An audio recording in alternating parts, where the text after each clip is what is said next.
கடவுள் தந்த கவிதை போல உன்னை நான் பார்க்கிறேன்.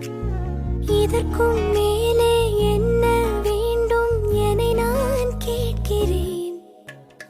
இருவிழியில் இதயம் தூங்க தினசரியும் கனவை வாங்க இனி இவளின் இரண்டாம் பாகம் நீ அல்லவா?